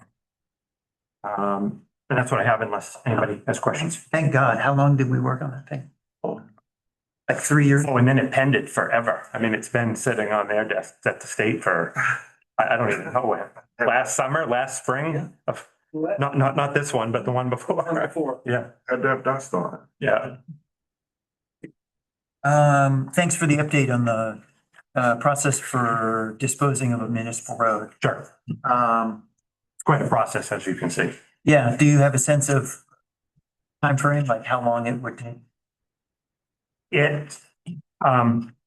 We would have to have an appraisal done for all of the neighbors that abut the road. So on each side going in, I can't imagine there's going to be any impact because I think it's actually going to benefit them. So there shouldn't be any negative impact because they will actually gain the space in the right of way. Typically, if you have a property on each side of a road and you just continue it, the abutters go to the center of the road and they'll actually gain space on each side of their property. But we have to have an appraisal done to determine whether that is in fact the case, that there's no negative impact to those properties. If there is no negative impact to any abutter, then we can waive the 1 year wait time. If there is a negative impact on it, we have to wait one full calendar year. We have to notify the abutters, wait 12 months, and then it has to go to a town meeting vote after that with about 12 other steps in between. But so it could be 18 months from next June, or it could be potentially next June if everything went according to plan, but it takes a while. So I spoke with Paul Roop, and he is about 1 week out from being ready to talk to you about phase 2. Okay, on the right of way issue. Yeah, he's gonna do some stuff on the ground to sort of go back to beginning of history to understand where the various parcels lines have come from. And he's got to take some measurements and know exactly how those references hit the face of the earth. So, but he needs about a week. And then he'll come talk to you and then maybe we put it on an agenda at that point. Okay, perfect. But it seems like it would be hard for me to imagine that if we limit the scope of what we're trying to discontinue to simply not having to be responsible for that bridge and then being able to dispose of that property, right? I mean, what do we pay for the property? It's like 60 something thousand dollars. 65, 65. 66, something. Be great to be able to put that back on the market and put that money back in the undesignated fund balance. So If you get rid of that road, are you landlocking it? well, that's the question that Paul is trying to determine. We definitely don't want to be on the hook for a $300,000 or $400,000 or $500,000 bridge. So, so the question is, what does the history of all those parcels say? Presentation saying that there was only like a walkway through one property. Maybe. He's got to take some measurements to find out. Sure. And if there's a walkway through one property still, maybe there's a possibility that with a walkway, we could sell it. Museum. Yeah, That was maybe. kind of close. He's got to Right. measure. So anyway, we're at this point, we're just hypothesizing until we hear from the surveyor. But if there's the potential of having to wait an entire calendar year, then we need to do this sooner than later because we'd like our money back. Right? We want to be able to sell this property if it's possible and put that into the undesignated fund balance and put it to work rather than just having property sit there and be an eyesore and be disconnected from the grid and it's just going to fall apart. Right, or at the very least, we'd want to probably tear it down, so it's not a hazard. If we could avoid even that, that would be great. I mean, I know we could probably use TIF money to do that, but wouldn't it be wonderful if we could just do a little surgery on the deed and then turn it around and put it back on the market? So. Did we ever get any estimates on redoing the bridge there? Or I can't. Yeah, the engineer, it would have to be an engineered bridge. So right now it's a plank bridge. It's like two big pieces of wood with wood planks that go across and that wouldn't be acceptable. We'd have to have a stamped drawing. So we thought, they said it could be anywhere between $200,000 and $400,000 to replace that bridge, depending on what the engineer came out with. That'd probably be a big box culvert and all kinds. So that's what we were trying to avoid doing by buying the house and discontinuing the road is so that we didn't have to replace that. Because it's a glorified driveway for that Really? for that one house. The road doesn't go anywhere anymore. My understanding is it used to go up and it used to cross the second bridge and end up out on Maple Street, correct? So, but it doesn't do that anymore. So it just turned into a driveway that the town was maintaining. Came out behind the post office. Yeah. Should have been discontinued Probably. probably way back.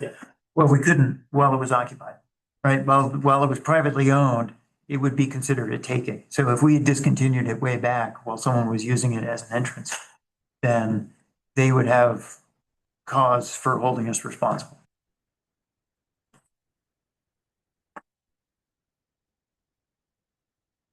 Anything else?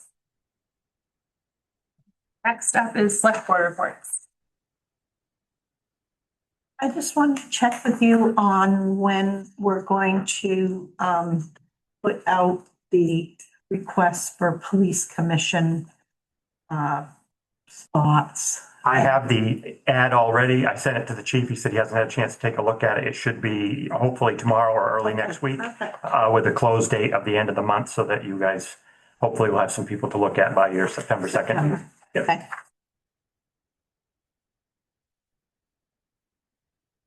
Anyone else? Did we get any answers from the town attorney about the implications of not honoring the wishes of the 1856 donors?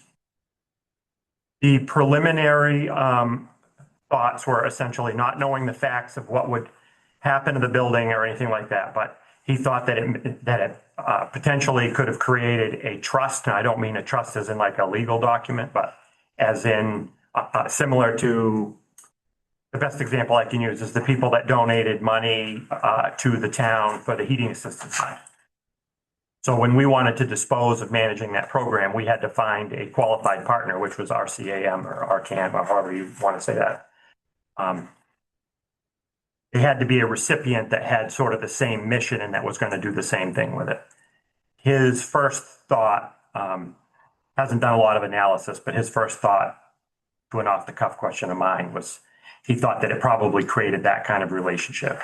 So since the donors, when they gave it, their intention was for it to be used for that building, that it would have to be some type of like purpose.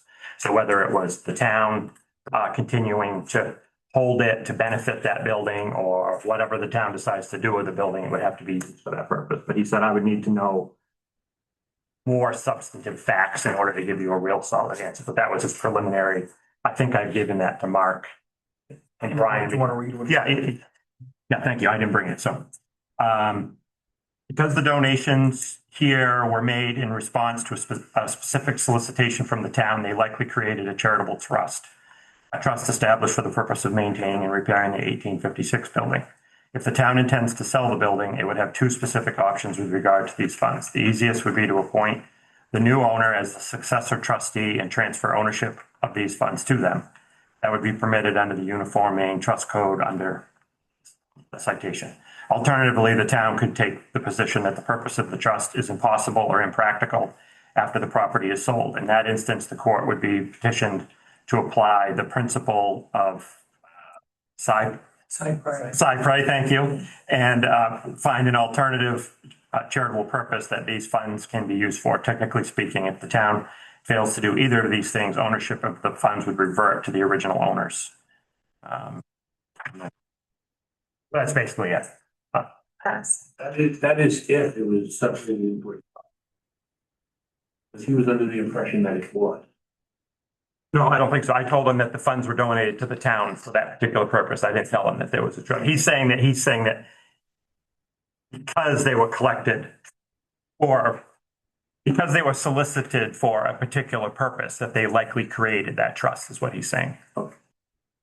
And so we have $60,000 of cash funds in our possession. We spent another $67,000 toward the purpose for which they were intended, right? Total of $127,000 of cash donations. And then we have the in-kind donations that have been questioned online. The difference between 170,000 and 120,000 is about $50,000 of in-kind donations. Do we have the town's attorney's opinion on what if the town were to dispose of this building, what the town's obligations would be? Twofold. One would be for the $67,000 that's already been spent. And then secondly, for the approximate $50,000 of in-kind donations that the town has accepted. These are people that installed a sewer line for $500 instead of the retail price of, $7,000, or someone who did tree work, for $1,300 so he could pay his diesel bill instead of, the typical $5,000 charge per, for taking trees down. So $50,000 of in-kind donations and $67,000 of cash that's already been spent. Do we have an understanding from our town attorney, what our obligations, our fiduciary obligations as a town would be to those donors? No. When I talked to him on the phone before this, he said he would need to have a specific set of facts before, because otherwise I'm giving him a whole bunch of hypotheticals and he doesn't want to answer about 10 of them because they all could impact each other depending on which way you turn. Well, okay. So how do we get a firm answer? Because we're being asked to make some policy decisions based on what the voters are telling us. And we really can't chart a clear path forward until we know exactly what the hazards are. Right. I'm having a problem asking the question because I don't know what the path forward is. So I'm having a hard time putting a factual question to him that I can answer the 10 questions that are going to follow. And then after I ask my initial question, there's always 10 more that come behind it and I don't have an answer. Is the idea that this is going to be transferred to a nonprofit? Is the town considering selling it to a private entity? I can ask as many questions as you want to create scenarios, just know that they're all going to generate a cost. So I don't want to ask too many questions until I'm more clear about what it is that I'm actually asking him to give an answer. Sure. Does that make sense? Absolutely. And I understand your concern because how much is he charging us an hour? About $275 an hour. Exactly. So this is going to get expensive. It sounds like if a nonprofit was established, the charitable trust could be used as the funding for that nonprofit. Is that correct? From the way that I understand what that's saying, I believe that would be the case, that would be a likely successor for those funds. Yes, that's the way I would interpret that as a non-lawyer, but yes. I do think we owe the voters an obligation to explore the possibility of what the town's legal liabilities might be if we were to sell the building. Because that was the other, I mean, I'm sorry I couldn't be at the last select board meeting. I had some more, I had more important things to do. But it sounds to me like if that possibility is being discussed, that it's worth it to spend $275 an hour to know exactly what those implications are. Sure. I've also had people approach me that they're interested in working together with other community members to start a 501c3. Good. So I think we kind of have to, see, if those community members step forward and do that, then that makes the path, then we know what the path forward is in terms of we have somebody, that's willing to work behind the scenes and do that. So I think either way, we have to ask the public if we're gonna dispose of the building or not, either way. Either we're gonna give it or sell it. well, that Right? ultimately we'd have to ask that question, but it would be in two different directions, depending upon whether we're going to approve it being given to a foundation or a 501c3 trust, or are we going to take the avenue of selling it? Because I don't think anybody wants to establish a trust if they're not going to be able to follow through with any of those, with what their intention was. Do you know how committed these community members are and when they would have a definite decision by of if they're willing to move forward with it? Well, I think they're all very committed. But it's only been, what? 6 days, 7 days. Is anybody here? That, they want to try to get together as a group and have that discussion. And they haven't really had that opportunity to do that. They've just approached me and said, what, if we do this, how are we going to, what would be the next steps then? So. Can I just interject, just so I can make sure that I get your question right, Ken, if we're gonna ask it? So your question would be to ask, sort of follow up. I think there's kind of a general answer there to if it was given to a nonprofit that sort of had the same goal, which would be to, fix it up and use it for community purposes. So correct me if I'm wrong.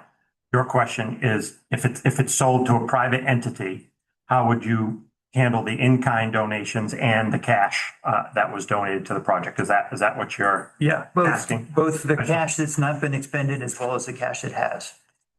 And any in-kind donations. And any in-kind donations, because it would seem to me like anyone who has made an in-kind or cash donation to this project has certain expectations. and as fiduciary officers of the town. Brian, I'm certainly willing to consider putting a question like this on the ballot, but not without telling voters exactly what the implications are. You can't go and say, do you want to just sell the building without telling them, if you sell this building, then X, Y, and Z could happen. And X, Y, and Z could mean some additional costs to the town. That seems fair to me. Sharon has a question. Did the building committee decide not to be, nonprofit? I mean, have they done anything?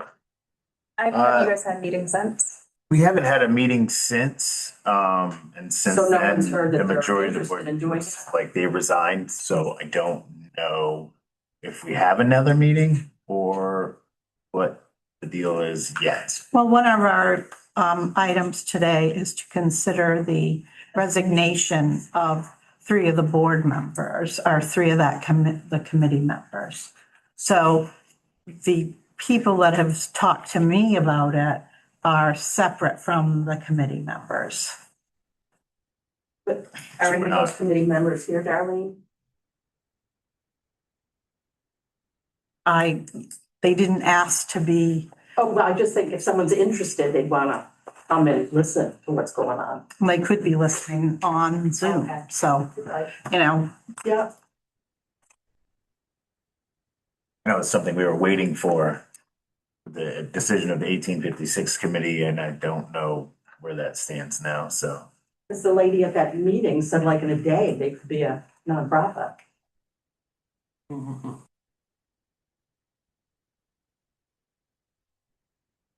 Anything else for select board reports? So, do you need a motion to? No, I can ask that question as long as there's no objection. I don't have any problem with it. Spending $275 an hour to have our town attorney look at this question? We hire our own attorney for the town. You know, like a full-time one? Be a lot more than we're spending now. Okay, let somebody with it. Oh, yes. I wonder if this would impact that question is, what if those donations had already taken a tax deduction for that? Like it's complicated. Yeah, it could be. Maybe you can't return it. I don't know, maybe you pay double taxes next year. Like the one that, $500 digging and it wouldn't, normally is at $7. Well, maybe he used 6,500 as a tax deduction. Don't know. I just thought I'd put that in there. Yeah, I'm not sure the town attorney is going to be qualified to answer a tax question, but I hear what you're saying. Yeah. Anything else?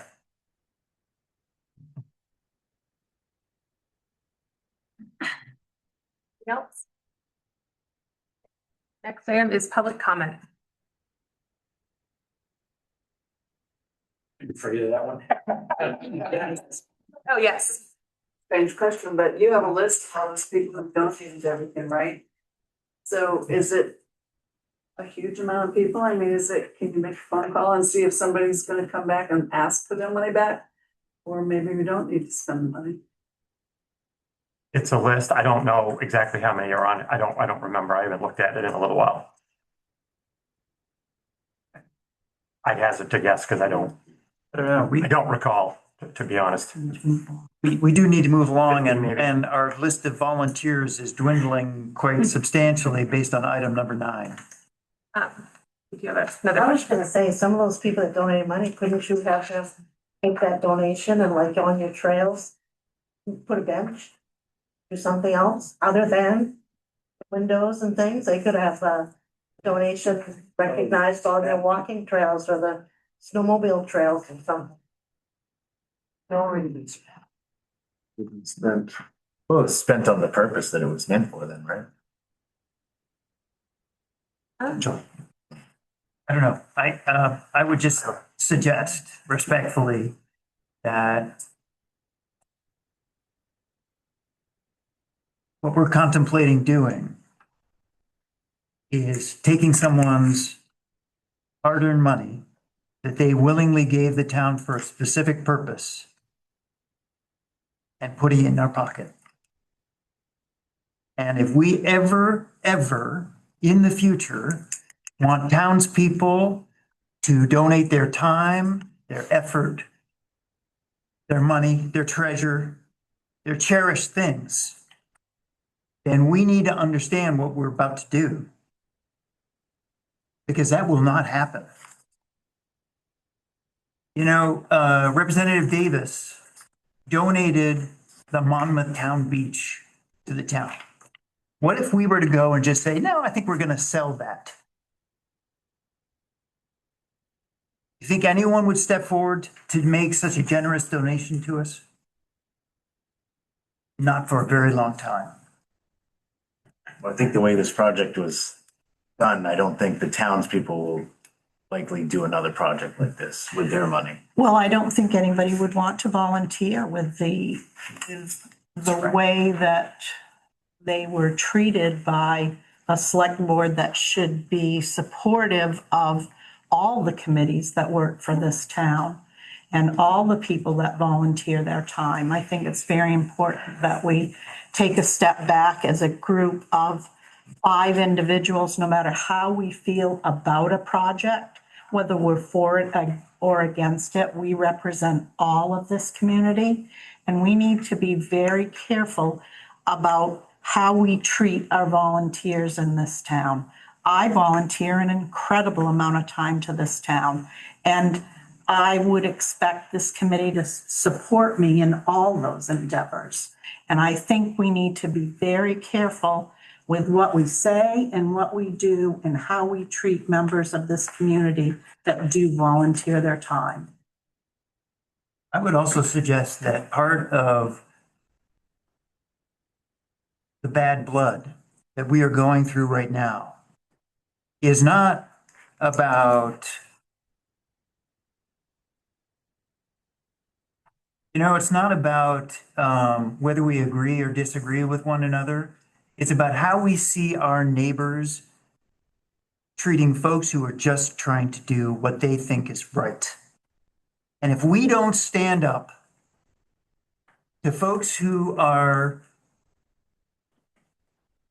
bullying, folks who are telling a quarter of the story so they can get what they want, folks who are pretending to be anonymous when we all know they're not, because really, why are they being anonymous? They're being anonymous because they don't want to be held accountable when they say something that's not true.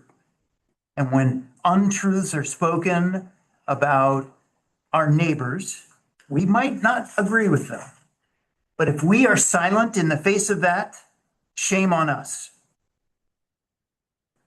Shame on us. And we've got 3 resignations here from 3 good people. You might not like them. You might disagree with what they want to do, but they're good people. And they put years of effort. And they are not feeling appreciated not because people say mean things about them. It's because nobody stood up for them when incorrect things were said, things that are blatantly false. We know the difference between $170,000 and $120,000. Despite an elaborate weekend effort of a video made by we all know who. I think we have a good takeaway for Justin, and we should move on just because it is starting to get a little late. Because we do have almost half the agenda still. Can you say one thing? When I was a select board, if I didn't like something that was going on in town, I didn't like the committee. I just didn't like what was going on and spending the money on. Okay. So to say that all the selectmen should agree with all the committees. No, I'm not saying that we should. Around like the darling. No, I'm not saying, I said no matter where we stand, we need to treat people with respect. Well, I think you've all treated people with respect. What the taxpayers do, you guys have no control of. That's correct. We'll do what the taxpayers tell us to do. And so it's the taxpayers want accountability, and we don't want to pay for the building anymore. Okay. The taxpayers, I presume, also want people to volunteer their time, treasure, and effort in the future. And the taxpayers also want to make sure that they don't get sued. I'm not gonna get sued for anything. Well, we've got 5 fiduciary officers here who want to see that the town doesn't get sued. And we'd also like to create an environment in the future where people are absolutely willing to donate their time, treasure, and money to whatever our future is. Last question about this topic. So we really do have to move on. Yeah. Yes. I get a comment. I think what's missing here is there's been a lot of blame thrown at the selectmen that they didn't support them. Everyone who's been recently bringing this up failed to mention that this was voted down 4 times by the people. And the selectmen had to listen to the people and support that vote. And that came in conflict with the committee members who just wanted to move forward without thinking it. They failed to respond to those votes appropriately. But then the selectmen had to follow those 4 votes of the people. And those were overwhelming votes. You know, they weren't close. They were, I mean, the first one for 700,000, when they wanted that, it got voted down like 4-1. And the most recent one, actually, if you looked at it without knowing anything, it was reasonable to come up with 187 to get it matched, 3-1, but they voted that down too. So I think you really have to look at voters. They were the ones that created where we are now. I personally, Stephen, I agree with you that we need to follow what the voters are telling us.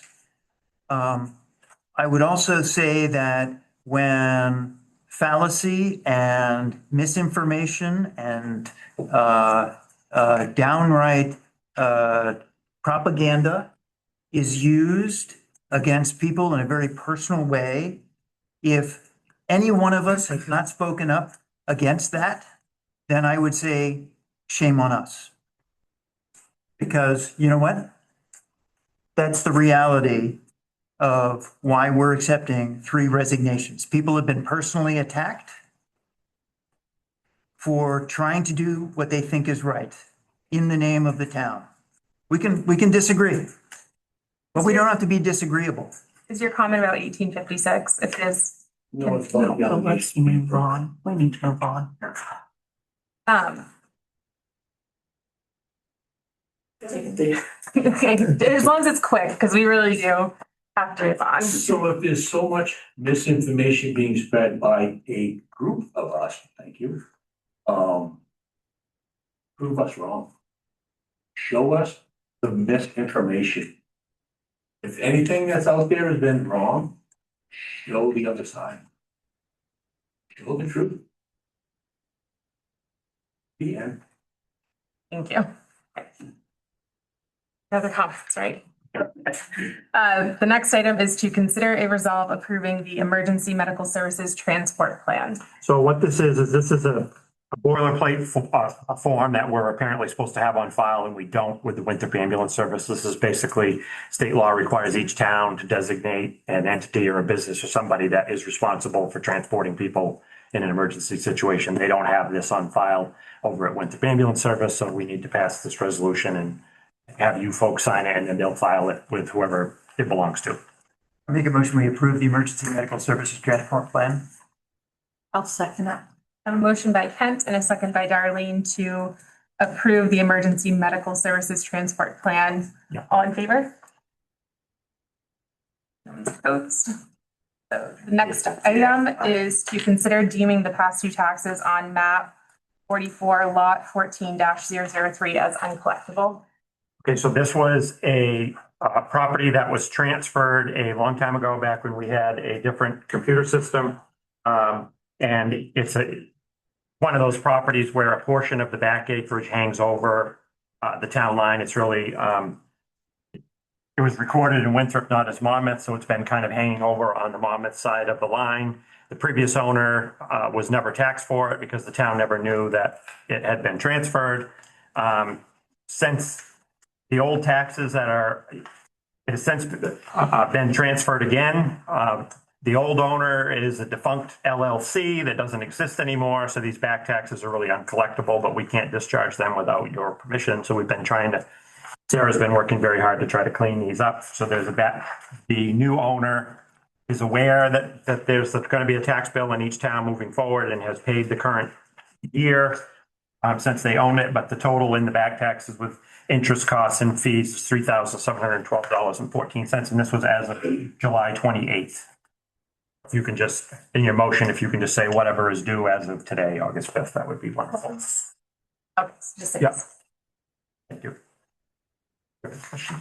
I make a motion, we deem the past taxes due as uncollectible for map 44 lot 1403 as of what date?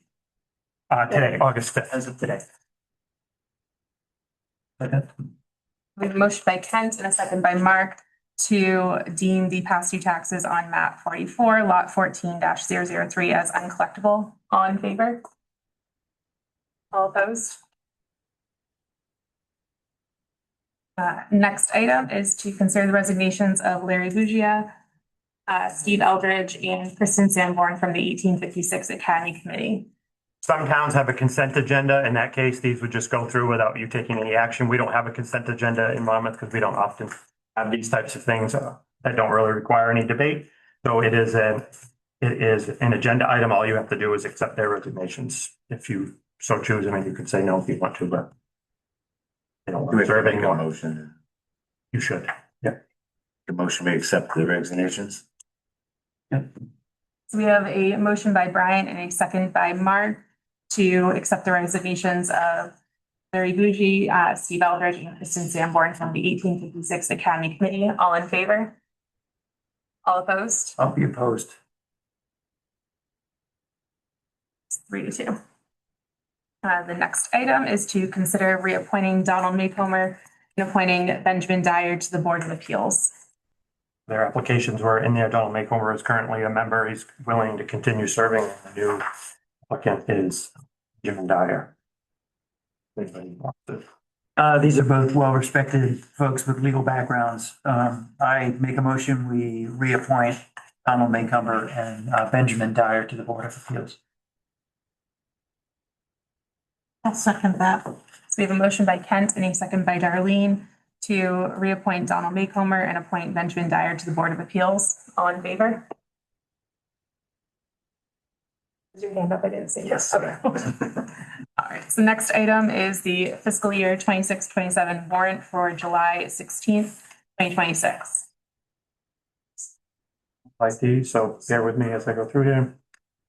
Blue Rock Earthworks, materials transport for the transfer station, $2,140. NSK Burns, fuel for public works and other town vehicles, $2,099.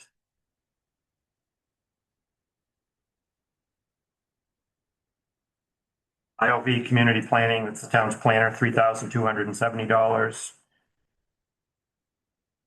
Gerard and Joanne Gendro, it's a abatement. We usually don't put those on here, but we're using a new accounts payable system, but I'll tell you it's $2,432. McGee Tire Service, some shop supplies, Public Works, $1,097. Monmouth Sanitary District, various accounts, $1,860.